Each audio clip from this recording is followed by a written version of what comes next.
আসসালামু আলাইকুম বন্ধুরা। আজকে রেসিপি নিয়ে এসেছি ব্রয়লার মুরগির মাংসের তেল ঝাল রেসিপি। গ্রাম পদ্ধতিতে একদম হাতের কাছের মশলা দিয়ে বানানো হবে। তো দেখুন বন্ধুরা, আজকে নিয়েছি ব্রয়লার মুরগির মাংস, সাথে ছিল একটা চামড়া। সব ভালো করে পরিষ্কার করে নিয়েছি, ধুয়ে নিয়েছি, আলাদা আলাদা পাত্রে রাখা আছে। এবার এক জায়গায় মিক্স করে নেব। মিক্স করে নিয়ে হলুদ, লবণ আর একটুখানি তেল দিয়ে ম্যারিনেট করে রেখে দেব 10-15 মিনিটের জন্য মাংসটা। তো দেখুন বন্ধুরা, দিলাম একটু লবণ পরিমাণ মতো, দেব একটু হলুদ,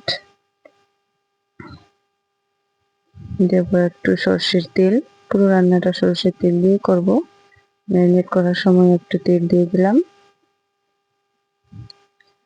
ভালো করে মেখে রেখে দিতে হবে 10-15 মিনিটের জন্য। এই রেসিপিটা রান্না করার জন্য বাইরের কোনো মশলা লাগবে না, একদম হাতের কাছের মশলা দিয়ে, ময় মশলা দিয়ে তৈরি। খুব একটা মজাদার রেসিপি বন্ধুরা। দুপুরবেলা গরম ভাতের সাথে এরকম রেসিপি খেতে অনেক ভালো লাগে। তো দেখুন, ভালো করে ম্যারিনেট করে নিয়েছি। এবার ঢেকে দিয়ে রেখে দেবো 10-15 মিনিটের জন্য আলাদা জায়গায়। এবার ময় মশলা কি কি নিয়েছি দেখুন বন্ধুরা।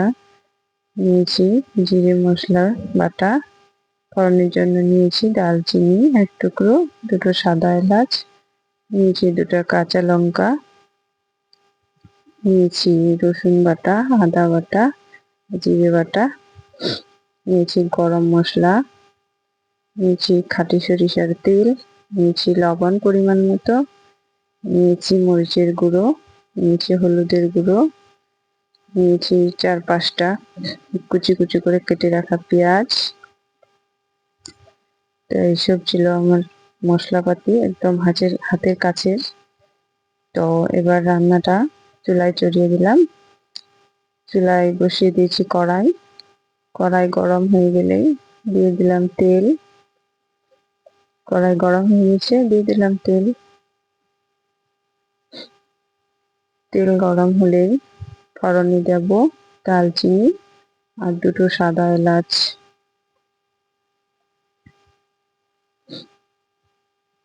তেল গরম হয়ে গিয়েছে, দিয়ে দিলাম দারচিনি, 2টো সাদা এলাচ। সাদা এলাচের মুখটা একটু ফাটিয়ে দিয়েছিলাম। দিয়ে দিলাম ফোড়নে 2টো কাঁচা লঙ্কা চেরা। এটা একটু লাল লাল করে ভেজে নিতে হবে।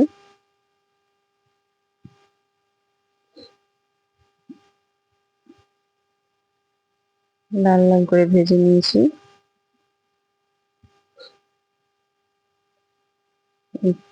দিয়ে দিলাম পেঁয়াজ কুচি।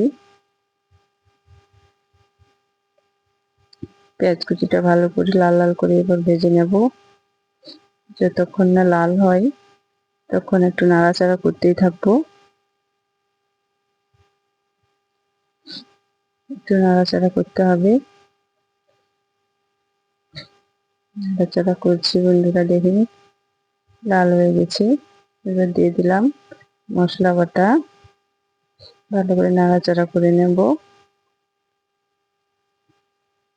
দিয়ে দিলাম রসুন বাটা,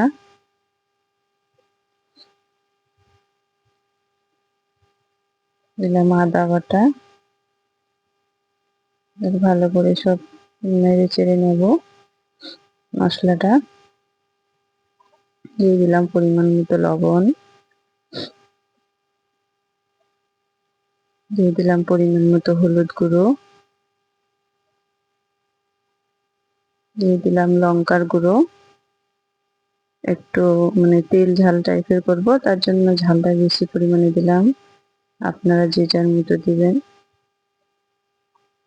গ্রামের রান্না মানেই ঝাল ঝাল রান্না, তার জন্য আমরা একটু ঝাল পছন্দ করি বন্ধুরা। আমি ঝাল খাই, তার জন্য একটু ঝাল বেশি দিয়েছি। দিলাম মশলা কষানোর জন্য একটু জল। দেখুন মশলাটা থেকে তেল ছেড়ে দিয়েছি। এবার দিলাম ম্যারিনেট করে রাখা মাংস। ভালো করে নেড়ে চেড়ে নেব। এবার কষানোর পালা। ভালো করে নেড়ে চেড়ে যত মাংস কষানো যাবে তত টেস্ট লাগবে। দেখুন বন্ধুরা কিরকম কালার পরিবর্তন হচ্ছে।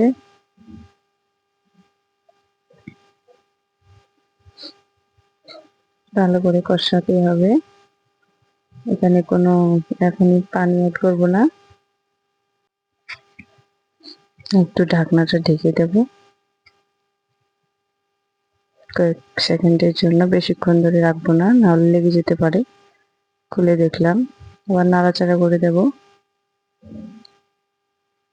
যেহেতু এখানে কোনো পানি অ্যাড করিনি, মাংস থেকেই পানি ছাড়ছে বন্ধুরা, দেখেন ওটা দিয়ে কষানো হবে। তার জন্য বেশিক্ষণ ধরে ঢাকা দেওয়া যাবে না, লেগে যাবে, মশলাটা পুড়ে যেতে পারে। এবার ভালো করে কষানো হচ্ছে।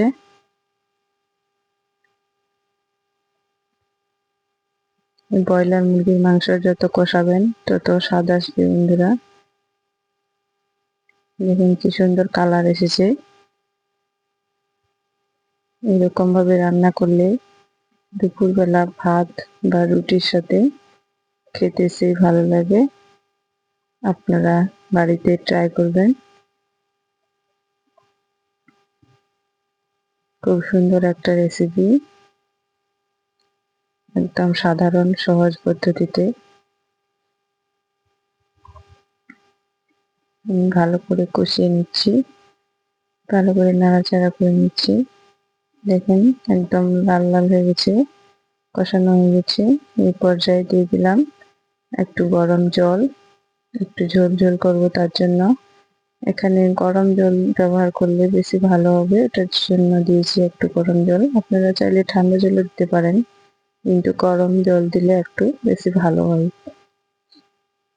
ঢাকনাটা ঢেকে দেব জলটা ফোটানোর জন্য। দেখুন ঝোলটা কত সুন্দর হয়েছে, তেল ছেড়ে দিয়েছে। এই পর্যায়ে দিয়ে দিলাম গরম মশলা গুঁড়ো, প্যাকেটের গরম মশলা গুঁড়ো। পুরো প্যাকেট দেয়নি, অর্ধেকটা দিয়েছি। এখানে 500 গ্রাম মাংস ছিল, তার জন্য অর্ধেকটা দিয়েছি। এটা 1 কিলো ওজনে থাকে প্যাকেটে গুঁড়ো মশলা। আবার ঢেকে দেব 2 মিনিটের জন্য। 2 মিনিট পরে আবার খুলে দেখলাম অনেকটা ঝোলটা টেনে নিয়েছে। এবার নেড়ে চেড়ে দেব।